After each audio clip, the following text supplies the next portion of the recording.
And Yes. you mentioned there inflammation. Yeah. A very good book I've read recently in the summertime. Actually, it's when I first came across your work as well. Brain Energy, Dr. Chris Palmer, MD, Right. in Canada. I believe it's in Canada. Yeah, Talks about it's over somewhere. it talks about he talks about inflammation there. Yeah, So- yeah, no. Go ahead. No, I was just saying, and we know inflammation from the body. We talk about inflammation, medically, CRP, ESR, etc. That's raised hematocrit even sometimes. Cytokines, Yeah, IL-1, IL-6. exactly, inflammatory cytokines, etc. Interleukins, etc. Yes. But nobody talks about inflammation from the point of view of the brain in terms of focus, cognitive clouding. So perhaps we're in a cognitively clouded state all the time because of what we're eating.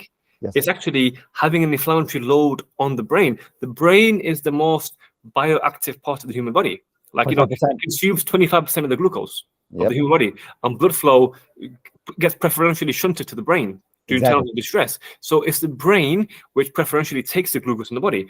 So if you're constantly spiking, and having huge carb loadings and having processed foods with additives and preservatives and all these artificial sweetness and colorings, you're just inflaming your brain to such a degree where you can't focus. So Chris Palmer makes a very good link, and I know people find him controversial, but he's actually a medical school dean, I believe in Canada. He's a legitimate professor of psychiatry. He's an MD. This guy's not some quack on Instagram. He's legitimate. But what he's saying is, brain energy. It is, in terms of it's overactive brain.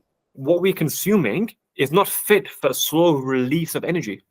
Yeah, and to link that all together to both of our discussions about obesity, about the brain energy, when you are leptin resistant, and what happens is leptin is a hormone made from fat, and it tells the brain that you have enough fuel. And when that leptin binds properly in the brain increases basal metabolic rate, increases brain energy, your brain circuits are firing, you feel clear of mind, you're energetic, you want to go out and do things. Yeah. What happens now, because we're chronically overeating, chronically obese, not fasting, never deficient in food, we become leptin resistant. And this might actually happen before you're insulin resistant, by the way. Yeah. Right? So when you become leptin resistant, I call that a low dopamine state, because you're not making as much dopamine. And on top of that, most people don't know this, and you probably hear this here on Asif's show first, is that we have something called cocaine and amphetamine related transcript that we make in our own body. It's a peptide that our body makes that acts like cocaine and amphetamine.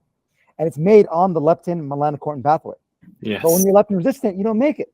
So when you don't have that, you feel sluggish. You're not energetic. Your body activates the neuropeptide Y and all these other pathways. Sugar cravings. Yes.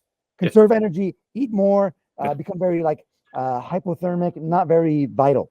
Yes. Almost like a hypothyroid state. Yes. Your BMR drops. Yes. Everything is slow. Everything is, kind of bradykinesic. Everyththing is slow. And I said the body's very smart. Yeah. So when someone becomes hypothyroid, it's because the body wanted to become hypothyroid. It knew what it was doing. It was saying, hey, we have low energy reserves because you're signaling from leptin that our energy reserves are low. So let's slow down the thyroid. Let's save energy. Yeah. Even though you have too much energy because your fat is so high. Yeah. Exactly. Well, it's a paradox. Abu, this goes back to one key thing: nutrition.